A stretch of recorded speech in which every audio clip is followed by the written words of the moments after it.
latihan khotbah di kamar hotel itu pun 7 menit udah selesai. 7 menit udah selesai itu pun gagap.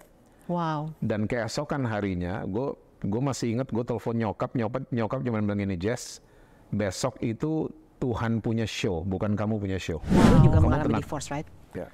Dikutuk gak sih sama orang? Oh ya, oh ya, Sorry itu sih ya. oh ya, it's okay. Maksudnya sampai hari ini banyak orang-orang yang suka kaget gitu, suka kaget. Seringkali kita ada ayah di rumah, tapi ternyata figurnya nggak ada. Ya, gue nggak pernah ngarepin semua orang harus sayang semua sama gue, nggak gitu loh. Mau hate gue juga nggak apa-apa juga. Tujuan hidup gue pengen lihat ada satu generasi yang bangkit dan nggak dicap fatherless. Karena Tuhan punya rencana yang luar biasa dan jangan suka fotokopi orang lain. Karena fotokopi selalu hasilnya bagus tapi kualitasnya nomor 2.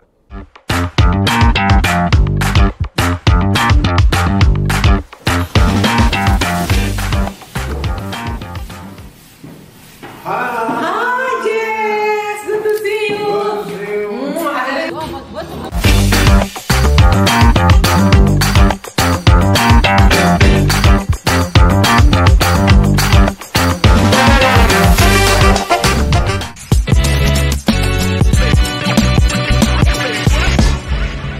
Hai, welcome back to my channel lah with Sonya. Tamu gue ini luar biasa banget, susah banget dapat jadwalnya coy. Udah WA dari Boston bulan Desember darinya. Gue nggak punya podcast sampai punya podcast. Lu tuh luar biasa hari ini. Karena gue tuh biasanya ngundang tamu tuh 4. Khusus hari ini gue sediain buat lo sendiri doang. Wow. Jessy Lantang. Thank you Thank you for so having much. me. Thank you so much for coming to my studio. You're welcome. Dan banyak orang pas gue post lo di IG, gue bilang, gue mau interview Jessy nih. Langsung pada ngomong, mau denger dong. Buat gue lo tuh, kita baru pertama kali ya. Tapi gue tuh suka ke Immanuel tempat lo. Asli dan makanannya enak banget sih, apa ya? Nasi campur babi, apa sih gue apa babi sama? kecap. Nah, that's why. Pakai Brennebon. Nah itu. Itu buatan malo. Iya, nyokap. Ya nyokap. Iya. Terus lo gini nih, Jess. Dia tuh udah lebih dari gue, jadi gue cuma denger aja dia cerita life story-nya. Kepikiran gak sih dulu pernah mau jadi pendeta, hamba Tuhan, atau whatever deh, you name it? Nggak pernah sih. Terus? Nggak pernah sampai akhirnya Tuhan jewer gue. Bukan dipanggil, dijewer. Jawabannya gimana? Di jewernya dia datengin gue. Dia datengin gue di saat gue after wild party. Yes. Jadi di tempat tidur gue tuh ada strangers, gue nggak tahu mereka siapa, ada botol minum dan lain sebagainya, you name it. Dan dia datang bukan mimpi ya, dia datang dan dia cuma bilang gini, Jess, kalau kamu mau lepasin semua, saya angkat kamu jadi bapak buat banyak orang. Wow. Gue pikir gue akan punya banyak anak, Wow. ternyata anak-anak rohani ternyata, gue baru ngertinya kesini-sini. Oke. Dan abis Tuhan Yesus pergi dari kamar gue 4 jam itu bolak-balik kamar mandi muntah. Oke. Dan besoknya padahal jam 8 pagi gue ada kerjaan. Dan besoknya amazingly gue fit. Ya di tempat kerjaan gue fit banget badan gue padahal muntah 4 jam. Wow. Itu pun gue baru ngerti belakangan bahwa itu pelepasan pribadi ya Yehezkiel 36. Gue kayak muak sama diri gue sendiri, jijik sama diri gue sendiri. Sampai bolak-balik muntah terus. Seperti itu. I think that was the turning point. Dan gue juga dari muda itu agak gagap kalau ngomong. Wow. Agak gagap. Nah, waktu gue pindah ke Jakarta singkat cerita, gue dikasih mimpi yang sama for 3 months. Wow. Mimpi yang sama, gue lagi bicara depan banyak orang dan crowdnya beda-beda.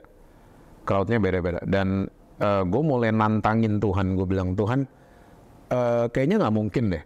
You know that I'm gagap kok, nggak mungkin saya jadi public speaker tuh nggak mungkin gitu loh. Dan gue nantangin kalau emang Tuhan mau gitu, saya mau bukti. Dan ternyata nggak sampai 1 minggu dibuktiin sama Tuhan. Jadi ada gembala sidang dari Solo, ya, maybe he passed away karena waktu itu dia udah tua banget. Ya. Ketemu sama my aunt di Batu, ketemu sama tante di Batu Malang. Tante cuman bilang gini, Pak undang keponakan saya, kesaksiannya bagus.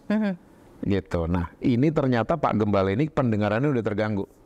Dia mikirnya khotbah. Okay. Jadi dia telepon, zaman dulu kan nggak ada WhatsApp, nggak ada apa-apa. Dia telepon ke rumah, Pak Jessy apakah bisa khotbah? saya nggak bisa khotbah. Jadi kapan, Pak? Bayangin dia kan pendengarannya terganggu. Ya. Gue ngomong apa, dia ngomong apa, tuh lalit gitu loh. Gue kebayang sih, terus? Jadi singkat cerita, gue berangkat ke Solo, pelatihan khotbah di kamar hotel, itu pun 7 menit udah selesai. 7 menit udah selesai, itu pun gagap.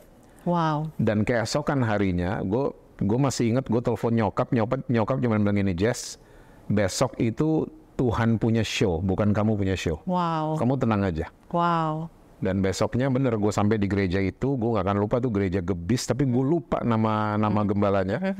Waktu di handed microphone gue pimpin doa, gue bingung loh, kok lancar gue doanya, biasanya gagap. Wow.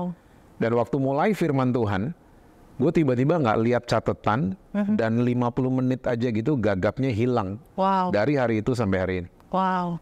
Hilang gagapnya. Jess, gue mau tanya lo, semua dosa lo lakukan, ya bukan gue ngejas nih. Gue pengen, karena di podcast gue pengen segala sesuatu yang real. Gue pengen ngambil the other side of you. Yeah. Gue tau lo orang baik banget, you have a beautiful heart. Gue DM lo di Boston waktu Desember, lagi gila-gilanya gue lagi low banget. Dan lo langsung text gue balik. Yeah. So I really appreciate it, right? Dan gue gak kenal lo sih saat itu. Cuma temen gue bla bla bla. Tatoan. Ya maksudnya. Terus ketika lo ngerasa gini lo bilang lo turning point, lo ikut Tuhan kan. Iya. Gangguan tuh ada gak sih? Sorry tuh sih aja. Lo tatoan lo ganteng, maksudnya nggak segampang itu. Oh gue mau ikut Yesus, dada. Gue jadi anak baik nih. Yeah. Perempuan pasti lemparin diri ke lo dong. Iya. Gangguan itu buat gue sampai hari ini gangguan tuh normal. Ya. Tergantung kitanya gimana.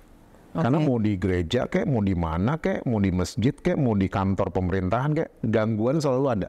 Oke. Dan it's very normal. Tergantung kita aja sekarang gimana. Oke. Kita bawa diri gimana, menjaga diri gimana, komunikasi dengan keluarga gimana, dengan istri, dengan suami gimana, dan seterusnya.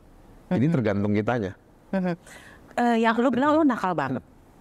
Senakal apa sih Jesse Lantang? Wah, you name it. Two things yang gue gak pernah coba adalah sesama jenis, Oke. sama terjun payung. Yang lain gue udah coba semua. Oke. Yang lain gue udah coba semua. Oke. Terus lu ngomong turning point kan? Itu umur berapa Jess? Waktu lu bilang when you say enough is enough. Umur berapa tuh ya? Tahun 95. Gue umur berapa tuh ya? Umur 15 dan gue gak you look young forever. 23 kalau nggak salah. Iya ya. Iya. Oke. Itu masuk lumayan loh. Maksudnya lumayan cepat. Nah terus gue mau tanya mengenai kita sebelum pas di sini gue share mengenai my life story juga. Gue tanya mengenai hidup kita sebenarnya udah ditutup sama Tuhan gak sih Jess? Lu masa lo mati segini, lo lahir segini, lo bakal bertobat di sini. What do you think about it? Iya, hidup kita tuh udah ditentuin sama Tuhan, tapi ingat satu hal bahwa ada rencana Tuhan Nah itu. yang kita mesti fulfill selama kita hidup di planet bumi ini. Nah kita harus tanya, dan rencana Tuhan biasanya jalannya belok-belok. Wow. Jadi kalau ada jalan yang dibelokin, jangan pernah berpikir kita lagi dihukum sama Tuhan. Wow. Emang begitu, that's the way it is. Wow. Gitu. Jadi kita nggak bisa ngatur-ngatur surga karena dia yang punya plan, dia yang punya master plan. Kita harus ngikut kayak Nuh lah contohnya di Alkitab ya. Dia disuruh bangun bahtera di atas gunung, kan aneh. Rencana Tuhan tuh seringkali kelihatannya weird, kelihatannya strange. Tapi disitulah setiap belokan, setiap ujung jalan kemenangan nunggu kita. Oke, ketika lo udah belokin, sakit gak? Namanya proses pasti sakit. Oke. Karena di mana ada luka, di mana pasti ada growing di situ. Ada pertumbuhan di situ. Oke. Selama kita mau belajar ya. Oke. Kalau kita nggak belajar, kita akan terus fokus nyalain orang, nyalain masalahnya, nyalain Tuhan, dan lain sebagainya. Oke. Tapi kalau kita mulai mengerti bahwa Tuhan mengizinkan semuanya, dan ingat kalau ada masalah, ada belokan gitu ya, sebenarnya kita yang lagi mau dirubah. Wow. Karakter kita yang lagi mau dirubah. Iya. Itu yang harus kita pahami ya, kalau kita kenal siapa itu Tuhan Yesus kita. Terus kemudian, sorry to say, lu juga mengalami divorce, right? Ya. Dikutuk gak sih sama orang? Oh ya. Oh ya. Sorry to say ya. Oh ya. It's okay. Maksudnya sampai hari ini banyak orang-orang yang suka kaget gitu loh, suka kaget, dan ada yang bisa terima, ada yang enggak, ada yang mencibir dan lain sebagainya. Oke. Which is it's okay karena itu reaksi orang. Oke. Dan they don't know my story kan. Mereka nggak tahu. Jadi selama mereka nggak tahu, gue juga tenang aja. Oke. Terus how to control? Karena gini loh Des, hidup ini kan positif dan negatif itu terus jalan kan. Lo bilang lo pasti dicibir orang lah gara-gara si Kristen tatoan semur badan, divorce iya, dosa semuanya iya. Tapi maksudnya the real people, ngerti nggak? Mereka nggak ngejudge. Enggak. Jadi orang-orang yang tahu gue dan akhirnya gue bilangnya selalu pakai istilah senyawa sama gue. Oke. Akhirnya itu yang gue dengerin. My circle, my ring satu circle itu yang gue dengerin. My family, my loved ones, my wife, my children itu yang gue dengerin. Oke. Jadi semua cibiran orang gue nggak pernah denger. Oke. Gitu. Pernah merasa insecure nggak sebagai lelaki? Oh ya. Ada fase-fase gue merasa gagal, gue merasa banyak salahnya dan lain sebagainya. Tapi I'm really grateful gue punya Tuhan Yesus ya, yang dia datang ke dunia supaya kita nggak merasa bersalah. Wow, keren deh. Karena di salib itu dia put all the blame. Jadi kalau kita mengerti ini, kita nggak akan hidup dalam rasa bersalah. Karena gue banyak ketemu orang yang hidup dengan rasa bersalah, akhirnya kena penyakit namanya psikosomatik. Ya, gimana tuh Jess? Psikosomatik adalah penyakit yang karena kita menuduh diri kita terus-menerus. Wow. Akhirnya mulai migrain, mulai vertigo. Nggak heran kalau sampai ke cancer, ke tumor. Yes. Dan waktu masih level vertigo, waktu cek ke dokter, kamu nggak ada apa-apa kok. Ya. Gitu. Nah ternyata itu sel-sel di dalam tubuh kita yang hey, ini yang punya body ini lagi nuduh dirinya sendiri. Let's make a physical disease. Wow. Nah itu yang disebut dengan psikosomatik. Oke. Ya, penyakit karena kita terus-menerus rasa bersalah. Wow. Begitu. Iya. Jess, lu tadi di WA gue gue mau ngomong tentang fatherless, ya kan? Gue nanya, Jess, lu bandel lo semana sih? Lu bilang semua dosa udah gue lakuin. Kenapa tuh Des? Maksudnya lo kan dari keluarga pendeta lo, istilah sorry itu sih kan. Lo punya toko buku Emmanuel yang gue kalau beli Bible tuh ya ngasih orang tuh toko buku Emmanuel. Kayaknya keluarga lo suci banget gitu loh. Nyokap bokap lo kayaknya gimana ya? Ya, doesn't guarantee kalau orang tua kita pendeta segala macam. Jadi gue mulai paham bahwa seringkali kita ada ayah di rumah, tapi ternyata figurnya nggak ada. Cuman ada sosoknya aja. Wow. Tapi figurnya, fungsinya nggak ada. Karena ayah itu satu, bukan gender, tapi dia sumber. Ya, dia sumber rasa aman, bukan sumber duit doang. Sumber rasa aman, sumber sukacita, dan lain sebagainya. Nah, kalau kita udah mulai dengar batuknya papa nggak berani keluar kamar, dengar sepatunya kita nggak berani keluar kamar, mau ngomong sama papa harus lewat mama. Nah, itu namanya orang itu mengalami fatherless. Ada ayah di rumah, tapi dia nggak mengalami fungsinya. Nah, itu yang sempat gue alamin. Karena gue sempat tahu papa itu punya selingkuhan waktu itu. Oke. Jadi I was an angry youth. Ya, anak muda yang angry banget keluar rumah dan lain sebagainya, jadi berontak di luar rumah. Seperti itu. Tapi me and my dad udah get along sebelum dia pass away.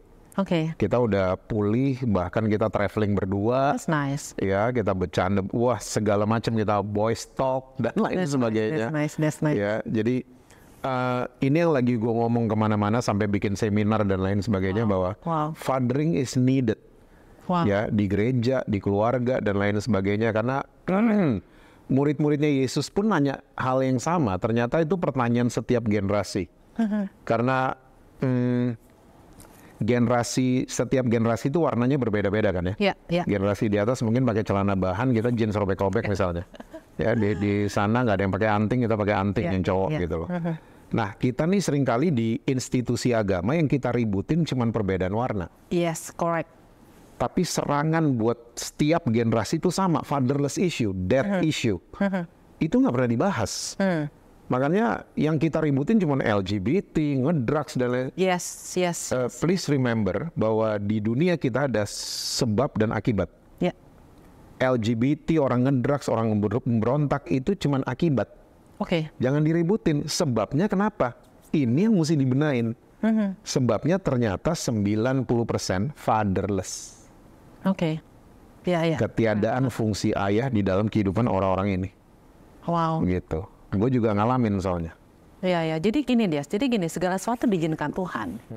Lo fatherless, lo whatever dosa itu udah plannya Tuhan buat bentuk lo. Iya. Kalau kita ke surga, gue mau nanya, kita dari karakter apa-apanya sih, Jess? Maksudnya, karena gini loh, di sini kita nggak ngomongin agama, tapi gue pengen mengenal Tuhan gue lebih baik sih. Gitu, maksud gue ngerasa like, buat gue ya, Tuhan gue satu gitu ya. Tapi ada yang ngomong, oh lo harus masuk ke sini biar dia masuk surga, lo harus begini mau masuk surga gitu loh. Karena gue ngeliat, kalau buat gue kasih itu lebih penting. Kalau buat gue, maksud gue kita bisa ngomong keluar bla bla bla bla. Tapi gue juga ngelihat anak-anak kanker disembuhkan, walaupun beda keyakinan sama gue gitu. Gue ngerasa like their love for me juga. Gue ngerasa, jadi gue nggak ngerasa tuh, gue ngerasa agama tuh cuma dikotak-kotakin gitu loh. Tapi what do you think about it? Gue percaya satu hal bahwa kasih Tuhan itu yang menyelamatkan umat manusia. Nah, itu gue setuju. Jadi kita mesti punya kesadaran bahwa Dia sayang sama kita sewaktu kita masih hidup dalam dosa. Kita masih beragajulan, masih hidup dalam kegelapan, Dia udah sayang sama kita. Makanya Dia mau datang, mau mati buat kita. Buat semua umat manusia. Orang-orang yang merasa dan sadar dirinya berdosa. Ya, karena banyak orang yang nggak sadar dan terus merasa paling benar. Nah, sampai hari ini, self-righteous. Makanya waktu Yesus ada di muka bumi ini, yang paling diserang bukan orang berdosa.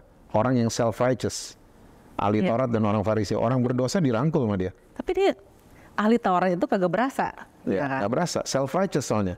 Mereka merasa mereka udah puasa, mereka udah kasih perpuluhan dan lain sebagainya. Keren banget. Jadi mereka merasa paling wow. Karena gini, kalau iblis nggak bisa bikin kita jadi orang paling jahat, iblis akan bikin kita jadi orang yang merasa paling benar. Oh, keren sih. Sama jahatnya sebenarnya. Keren. Sama jahatnya. Karena kita semua orang berdosa kok. Bedanya satu ketahuan, satu enggak. Yes. Satu ngaku, satu enggak. Itu aja bedanya.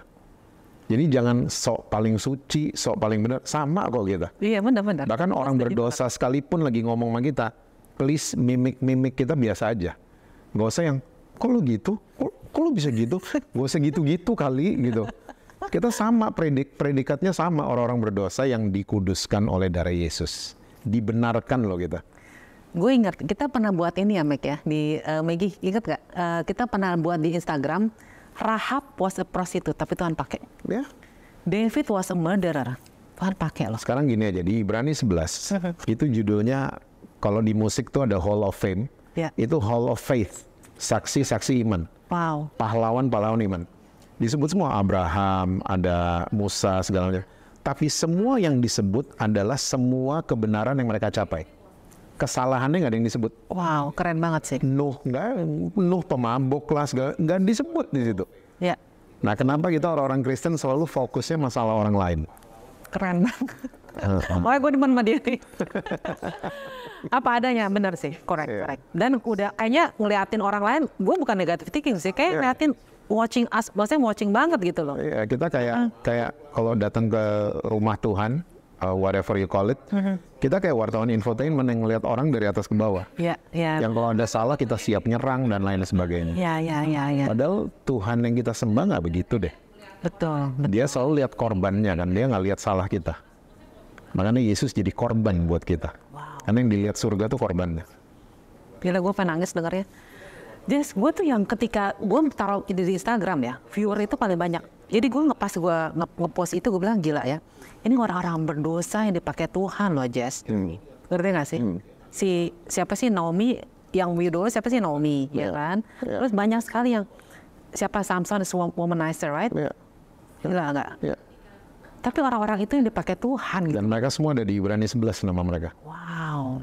Hall of Faith. Wow, keren banget sih. Hall of Fame of Faith.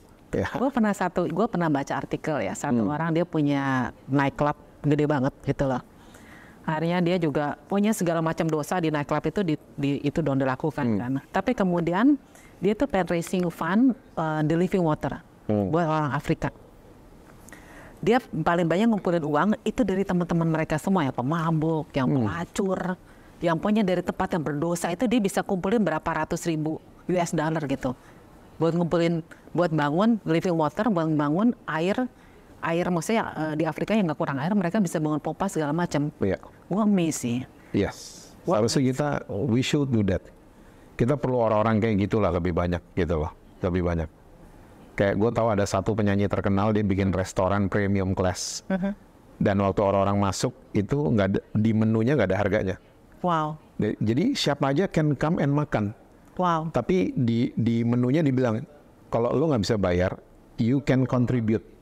Entah cuci piring, Wow. atau kalau nanti malam lo ada waktu, lo please ngepel ini kalau udah selesai. Jadi ternyata restoran itu nggak pernah sepi. Di Jakarta? Di Amerika, di Oke. US. Oke. Ya. Jadi mereka donate dan lain sebagainya, yang bisa bayar mereka malah donate.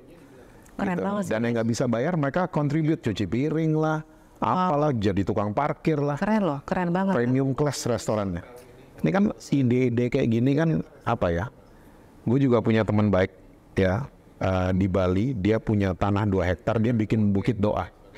Dan semua orang yang ke situ gratis. Can you imagine? Free. Wow. Boleh nginep segala macam, free semuanya. Dan daerahnya bagus banget. Nah, we need more human like this. Iya, iya, iya. Ya. Itu berarti arti ketuhanan kita sungguh seperti gitu ya, Jess? Ya. Tuhan lebih lihat hati daripada Ya. Karena kalau kita cuma jadi orang beragama yang cuma mengalami liturgi dan mengalami pelayanan, kita sedang gagal jadi orang-orang yang katanya beragama. keren banget loh. Kita gagal. Kita mesti mengalami perjumpaan pribadi dengan Tuhan.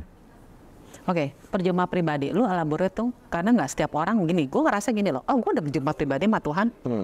Gue udah bayar perpuluhan, gue gereja, gue jadi singer di gereja cuy. Ya, itu kan cuma ngalamin pelayanan sama ini kan. Kita nggak ngalamin pribadinya. Kayak gini deh, waktu ada band rock terkenal namanya Bon Jovi. Iya, gue demen tuh. Ya, waktu tahun 89 tembok Berlin baru runtuh segala macam. Jadi Moskow mulai membuka diri. Iya. Di Moskow ada acara musik namanya Moscow Music Peace Festival. Itu yang datang band dari Europe sama Amerika. Headlinernya Bon Jovi. Nah itu sold out, Lenin Stadium sold out. Ya. Nah siang harinya gitarisnya Bon Jovi, Richie Sambora, dia ngamen di subway. Wow, keren banget. Dia buka casing gitarnya, dia ngamen. Wow. Orang nggak ada yang kenalin dia. Orang cuma kasih koin sekali. Malam harinya orang mengeluh-elukan dia. Malam harinya. Nah seringkali yang terjadi sama kita kayak gitu. Kita kayak ngalamin Tuhan kalau di tempat-tempat gede. Kebaktian, ada sound system, kayaknya Tuhan gimana. Tapi Tuhan ada loh bareng lo di Gojek. Tuhan bareng lo loh di subway. Tuhan bareng lo loh di busway. Tuhan bareng lo di MRT. Tuhan sebenarnya ada sama kita. Nah tergantung kita mau mengalami dia atau tidak. Yes, gue tertarik banget sama lo ngomong. Bagaimana pandangan orang-orang nih, terus terang ya, mengenai gini loh, terus terang pas gue podcast ini, gue buka aja. Semua agamawi banget sih banyak ngomong loh. Gila, gue bilang, makanya Jess, gue bilang ngomong, Jess lu jangan ngomongin Tuhan dong di podcast gue, serius gue ngomong aja. Karena gila lu kan tujuan buat podcast kan bukan buat satu agama. Sorry ya, gue gak ngomongin, I don't know, gue gak ngomongin agama. Tapi gue pengen merangkul gitu loh. Tapi ternyata gue cinta sama agama lain, Jess, gitu loh. Gue cinta mereka juga, maksud gue. Gue gak peduli lo agama apa, tapi lo ketika kemarin kalian tahu ya, gue ngelayani kanker anak Indonesia kan. Terus gue bilang sama si namanya Restu ya, Mike ya. Restu itu masih, ntar kapan gue undang ya. Restu itu masih ada kabel dari otaknya sampai ke kandung kemih karena dia nggak bisa keluarin kan. Jadi acaranya terus keluarin.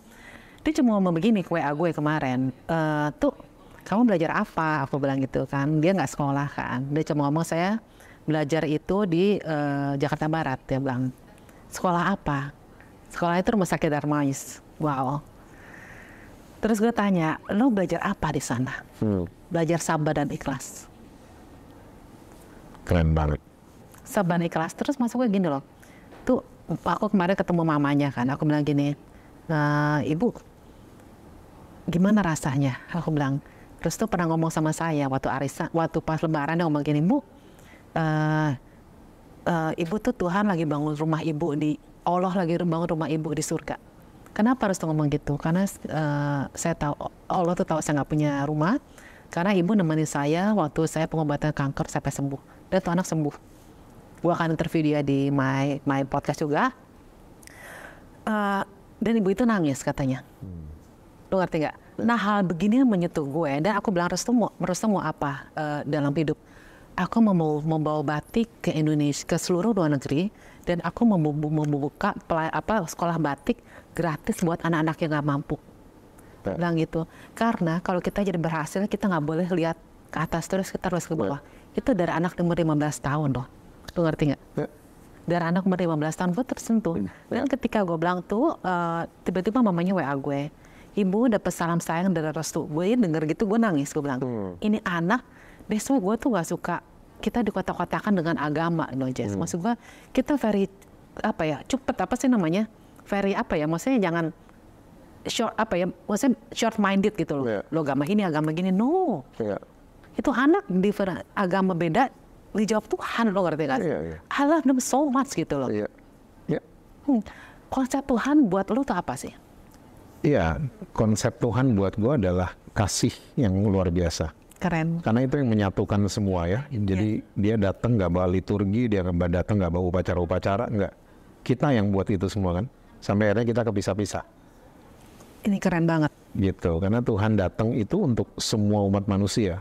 Sayang sama semua orang. Sayang sama semua orang. Sayang sama LGBT. Tuhan kita sayang sama orang yang gagal, orang yang dibilang nggak berguna. Dia sayang.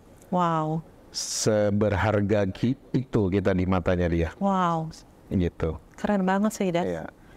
Yes, ketika balik lagi nih sebentar ke divorce, anak-anak lu gimana sih waktu itu terimanya? Iya, mereka shock juga. Cuman finally we overcome ya.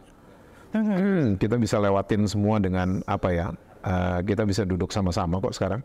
Oh, that's nice. Ya, me, ibunya anak-anak, suaminya, our children, Oh, that's nice. my wife, kita bisa ngumpul sama-sama, bisa ketawa-ketawa dan lain, bisa ngobrol dan lain sebagainya. Jadi gue ngalamin juga bahwa Tuhan pulihkan kita. Wow. Gitu. Terus ini nih dengan penampilan lo nih sekarang, mungkin sekarang sih anak-anak udah mulai maksudnya sekarang sih udah tato udah biasa gitu ya. Dicibirkan nggak sih sama orang-orang Kristen? Awal-awal ya, sampai sekarang juga masih ada. Nah, cuman itu maksud gue. Lu gimana reaksi lu sama itu? Karena reaksi lu sama, maksudnya positif and negative energy is always. Gue begini, as long gue tahu apa yang gue buat itu, gue udah survei, gue udah cek kebenarannya gimana, gue yakin. Lu nggak peduli orang ngomong apa? Ya, jadi gue nggak perlu kayak gue mau ke salon, gue perlu konfirmasi sama orang banyak, gak perlu kayaknya. Oke. Gitu loh. Jadi I just do my own things, and ya pasti haters pasti ada, lovers juga pasti ada. Jadi ya gue nggak pernah ngarepin semua orang harus sayang semua sama gue, enggak gitu loh. Mau hate gue juga nggak apa-apa juga. Terus Tuhan kayaknya buka banyak nih pelayanan buat lo ya. Sekarang kayaknya gue ngedapet jadwalnya setengah mati. Akhirnya begitu nggak dapet gitu. How you, maksud gue, lu manage-nya gimana sih, Jess? Dan lu tahu kalau ini kan lu pelayanan banyak banget nih, Dada. Lu tahu this is for me or this is not for me. Ya, gue sekarang udah bisa ini ya, maksudnya gue harus punya me time. Oke. Harus punya me time, gue udah sadar itu. Gue nggak bangga lagi jadi pembicara yang 1 tahun bisa 1000 jadwal. Oke. Kalau 1 tahun cuma 365 hari. Ya, karena satu hari bisa ada yang 3, ada yang 4 dan lain sebagainya. Gue nggak mau kayak gitu lagi, karena gue saat itu gue mulai kejebak. Gue baca Alkitab gue saat ada undangan khotbah. Oke. Jadi gue baca Alkitab bukan karena sayang sama Tuhan, bukan. Gue baca karena mau siapin khotbah. Akhirnya gue menjauh dari Tuhan saking sibuknya. Oke. Jadi I learned my lesson. Maksudnya hari-hari ini kalau gue udah terlalu sibuk, istri gue juga udah ngerti. Ya, Bali itu tempat honeymoon lah. Iya, tempat ya, atau enggak kalau dia lagi sibuk dia ayo, karena di Bali aku banyak teman yang udah kayak keluarga. Iya. Kamu ke sana. Terus tujuan hidup lo apa sih? Tujuan hidup gue pengen lihat ada satu generasi yang bangkit dan nggak dicap fatherless. Keren banget. Itu. Karena semua generasi setiap bangkit selalu fatherless. Bahkan Ibu Khofifah waktu jadi Menteri Sosial Indonesia, dia udah bilang bahwa Indonesia itu negara darurat fatherless nomor 3 terbesar di dunia. Wow. Gitu. Jadi dan banyak yang nggak ngeh, banyak yang nggak ngeh sampai hari ini bahwa Indonesia tuh lagi darurat seperti itu gitu. Makanya masalahnya itu aja kan. Masalah kita LGBT, di mana-mana masalahnya masalah generasi selalu itu terus. Ya. Karena poinnya itu nggak pernah dibenahin, sebabnya kenapa itu nggak pernah dibenahin. Jadi yuk kita sama-sama ya dengan kapasitas masing-masing ya. Gimana caranya, Jess, maksudnya? Yang namanya judulnya father itu sekali lagi bukan gender. Jadi single mom ya itu bisa juga jadi sumber buat anak-anak mereka. Ya, oke. Gitu jadi sumber. Iya. Itu yang namanya fathering. Dan fathering itu banyak yang males karena nggak ngetop. Karena dia seperti coach. Oke. Pelatih Argentina semua lupa. Lionel Messi orang ini. Dan dia ngelatih tim Argentina saat stadion nggak ada penontonnya. Dan Lionel Messi dan teman-temannya bekerja saat stadion full of people. Dan waktu mereka menang yang dipanggil ke podium Lionel Messi bukan pelatihnya. Wow. That's fathering. Pelatihnya. Wow. Iya. Gitu.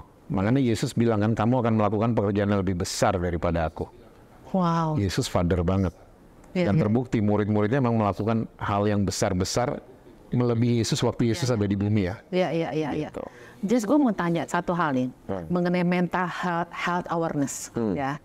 Jadi gini loh, gue juga kemarin tahun lalu gue cerita sama lo kan, gue juga sempet gue depresi tahun lalu. Ini gue buka aja ya. Terus akhirnya gue healing gue ngambil psikolog di Harvard, gue online. Terus gue ambil podcast, gue bantu dia Yayasan Kakak Indonesia, at Heal Me juga. Sampai akhirnya gini loh, tiba-tiba anak gue, teman anak gue di IG story, dia cuma ngomong gini, today gue ngerayain di Boston juga mental health awareness karena dari umur 12 tahun, gue tuh kena mental health, gue kaget. Perempuan lo cantik kan minta ampun, udah kayak penyanyi Raisa, bener gue lo cakep banget sih, tuh anak cantik banget, sama gue sopan banget. Terus dia ngomong gini, gue waktu 12 tahun gue dibawa ke psikolog, dikasih obat segala macam, tapi it didn't help. Akhirnya kemudian dia sekarang sekitar maybe 18 tahun gitu ya. Tapi dia bilang, gue dibawa sama ibu gue, dia buka aja story. Terus gue bilang, oh thank you ya for sharing this to me. Gue bilang, karena gue bisa belajar, kok bisa 12 tahun sih Des? Nah gue rasa mungkin itu salah satu fatherless, kok bisa merasa, ngerti gak sih Jess? Ngerasa, ini anak 12 tahun loh Jess. Maksudnya kok bisa ngerasa kayak helpless begitu loh, ngerti gak sih? Dulu zaman-zaman kita kayaknya enggak ya, atau gimana ya? Gue gak kaget karena sekarang begini. Zaman kita itu waktu kita istilahnya akil balik, waktu mulai menstruasi, waktu mulai mimpi basah mungkin yang pria, kita nggak punya media. Kita kalau mau cari pornografi, kita mesti keluar rumah. Dan belum tentu dapat. Belum tentu dapat. Anak-anak sekarang waktu akil balik, ya mereka menstruasi, mereka punya media. Makanya sex education tuh perlu sekali. Nah itu, kalau gue sih gue buka banget anak-anak gue. Oh iya, itu perlu sekali. Jangan bohongin anak-anak bilang si adik datang dianterin tetangga. Kita dulu dibohongin kayak gitu. Nah, orang waktu nggak ngerti dan dibohongin, larinya ke pornografi. I see. Dan pornografi is not a sex education. Yes. Ya, itu fantasi kan. Kenapa sih bisa orang jatuh ke pornografi deh? Ya itu, karena nggak ada sex education yang benar. Ya, nggak punya bahasa-bahasa saintis di kepala mereka. Akhirnya mereka larinya ke pornografi. Dan pornografi itu fantasi, bukan education. Nggak ada kan cowok dikedipin langsung buka baju, cewek. Nggak ada. Di dunia nyata nggak ada kayak gitu. Mental sickness juga apa nggak? Ya, nah itu akan mengarah ke kerusakan otak kan, pornografi. I see. Begitu. Dan mental illness itu banyak juga, nggak cuman itu aja, nggak cuman pornografi. Fatherless juga pengaruh sekali. Iya. Ke kesehatan mental. Gue sih agree. Gue ngerasa ketika dia ngomong, gue bilang gila nih anak udah cakep banget, kok bisa mental health issue gitu, kaget. Karena lo ngeliat dia dari luar tuh anak cantik banget dan normal, lo ngerti nggak Des? Ya, tapi kita nggak tahu kan, waktu diajak ngomong mungkin dia pernah di verbal abuse, di physical abuse, verbal abuse yang paling ngeri. Benar. Paling ngeri, pakai perkataan itu ngeri sekali. Ngeri sekali. Itu yang menyebabkan orang jadi nggak pede lah, dan lain sebagainya. Iya. Mental health. Jadi sampai di sini kan kita ada mental health awareness kan deh. Sama satu hal, lo ngerti nggak? Jadi kan ketika anak gue sekolah gitu ya, ada satu anak bunuh diri. Di library-nya Northeastern, cuma ditutup library 3 jam. Kok kaget? Gila, gue bilang. Lu bayangin gak sih orang tua ngirim anak lo sekolah? Bukan soal mahal coy. Karena pressure-nya gila. Sampai bilang, lu buat apa, lu ngerti gak sih? Apa yang mereka cari, Jess? Karena katanya itu tiba-tiba tuh anak, gue tahu udah pasti maksudnya ya mungkin ada pressure, cuma ditutup 3 jam ada anak mati. Biasa aja, lu ngerti gak sih? I feel sorry for them sih. Iya. Sama sekarang ya sosial media juga membuat generasi muda jadi membandingkan diri sama orang lain. Iya. Zaman kita dulu kan nggak ada comparison, makanya kita mental kita agak strong ya. Kita orang-orang dulu. Iya. Gitu, karena kita nggak punya comparison. Betul. Sekarang gue mau tanya, efek sosial media buat anak muda? Ya, social media for me for inspire others, not to impress others. Keren. Ya, nggak untuk pamer-pamer, gue ada di sini, gue makan di sini, gue punya barang ini, nggak untuk itu. Iya. Tapi untuk jadi inspirasi buat orang lain. Wah, keren banget. Karena kalau orang udah jadi ajang pamer, jadinya gitu akhirnya orang jadi comparison. Iya. Wah, dia make upnya gini nih pakai dokter siapa, jadi gitu-gitu akhirnya fokusnya. Iya. Gitu. Gue anak bisnis kelas nih di Sorong, gue enak banget kan. Come on. Gue bilang santai aja gitu loh. Maksudnya hidup lebih ya santai deh boy ya. Iya. Santai, maksudnya gue Nggak usah pamer lah. nggak usah pamer gitu loh. Kayaknya buat apa gitu, kita mendingan buat naik. Kita mesti kayak restoran Padang, sederhana. Iya betul keren banget. Des, pesan lo buat anak-anak muda. Dan gue pengen dukung ya lo punya program itu gimana caranya? Pesan gue buat anak-anak muda, don't compare yourself to others. Wow. Jangan pernah banding-bandingin diri sama orang lain, dengan kakakmu, dengan adikmu, dengan siapapun. Karena Tuhan punya rencana yang luar biasa, dan jangan suka fotokopi orang lain. Karena fotokopi selalu hasilnya bagus, tapi kualitasnya nomor 2. Keren deh. Rencana Tuhan kualitasnya selalu number 1, nggak pernah KW-KW. Jadi be original, cari tahu rencana Tuhan, dan kita akan on the track selalu. Karena kita menghidupi rencana Tuhan. Punya visi yang jelas. Jangan kanan kiri lihat sosial media nggak apa-apa. Cuman waktu wah airnya buyar semua yang jadi tujuan kita. Cuman karena kita make comparison terlalu banyak, gitu loh. Belajar nggak apa-apa ya. Tapi kalau sampai kita fotokopi itu yang salah. Gue mau tanya satu lagi soal rencana Tuhan. Ini nggak habis-habis. Gimana kita tahu rencana Tuhan dari kita? Gitu. Ya tanya sama Tuhan. Jangan tanya sama dukun atau pendeta. Namanya juga rencana Tuhan kan. Masuk kamar lo, duduk dan Tuhan, what is your plan for me? What is your plan for my future? Tanya baik-baik. Oke. Karena dia yang punya blueprint kok. Dan dia pasti akan jawab. Dia pasti akan jawab. Dia pasti jawab.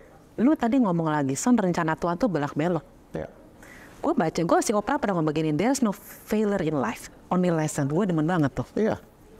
Iya, banyak pelajaran di belokan-belokan itu kan. Iya. Kita jadi belajar, jadi tahan banting. Betul. Makanya kalau kita keep complaining, itu akhirnya kita nggak belajar apa-apa. Gitu. Jadi kalau ada masalah di belokan-belokan itu, bilang Tuhan terima kasih, Tuhan pilih saya untuk menyelesaikan masalah ini. Wow. Seharusnya sikap kita tuh gitu sama pencipta kita. Itu lama-kelamaan kita makin sadar bahwa iya, saya perlu jalan sama Tuhan tiap hari. Iya sih, bener. Iya. Kalau nggak ada Tuhan sih, enggak. Kalau nggak ada, saya akan beloknya nyasar gitu loh. Gitu, nyasar kemana-mana gitu. Tapi akhirnya kayak lu kan ngomong, lu ditangkap, lu dipaksa pada ditangkap Tuhan akhirnya? Iya, dijewer. Dijewer kan? Iya. Karena Tuhan sayang banget sama lu. Iya.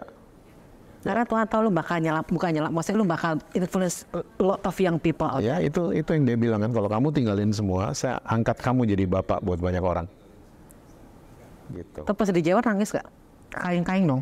Oh iya. Gila ya. Gila. Wow, keren ya podcast gue kali ini. Gila. JC Lantang nih. Gue terhormat banget bisa datang tempat gue. Oh, no. Thank you for having me. Thank you so much. Lo orang yang real, orang yang humble buat gue. Keep doing that. Karena dunia ini butuh orang-orang kayak lo. Serius. Apa adanya. Thank you. Lo bilang jelek-jelek, lo bilang bagus-bagus, lo bilang biru-biru, lo bilang hitam-hitam, lo bilang merah-merah. Satu itu. Thank you so much. You're welcome. Just being you. Jangan berubah. Yeah. I hope so. Ya nggak boleh loh. I will. Just satu lagi dong. Ya. Hidup itu seperti kertas, sebagai kanvas. Gue suka ngelukis. Di lukisan gue tuh dari awal tata-tata lihat evolusinya orang tahu deh. Feeling gue tuh gue bisa tiba-tiba ngelukis gue tuh pakai perasaan. Gue perlu musik, gue pakai blank canvas, gue taruh itu cat-cat itu ternyata bisa jadi Raja Wali. Itu it's like that. Kadang-kadang tiba-tiba ada gambar perempuan sedang doa, terus ada gue tuh abstrak ekspresionis. Jadi gue cuma tiba-tiba ada gue lagi begini-gini, taunya ada orang gue ngerti ini perempuan sedang doa, which is me, gitu in the morning karena ada cakrawala segala macam. Hidup seperti blank canvas.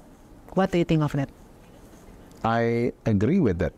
Ya, maksudnya kita waktu jadi kertas yang masih kosong, itu tergantung sekali lagi orang tuanya kan sumbernya. Yeah. Sumbernya ngisi kertas itu gimana? Ke anak-anak gimana? Tapi don't worry, kalau emang kertas itu rusak, kita punya savior. Nah, keren banget sih. That's why we need a savior every day. Kita perlu juru selamat kita setiap hari. Wow, keren banget. Cuman dia yang bisa merajut semua yang udah luka, udah hancur, cuman dia yang bisa.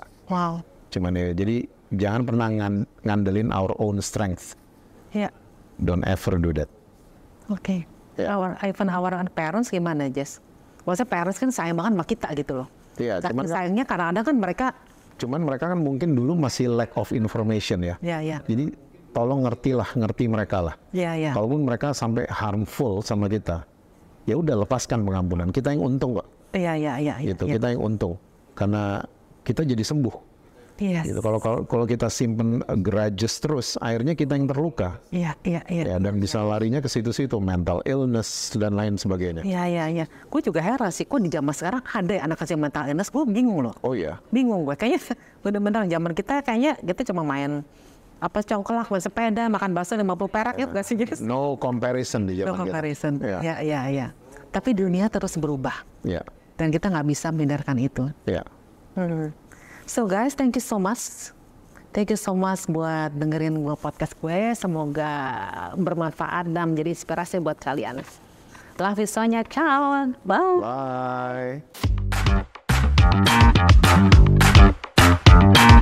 Bye.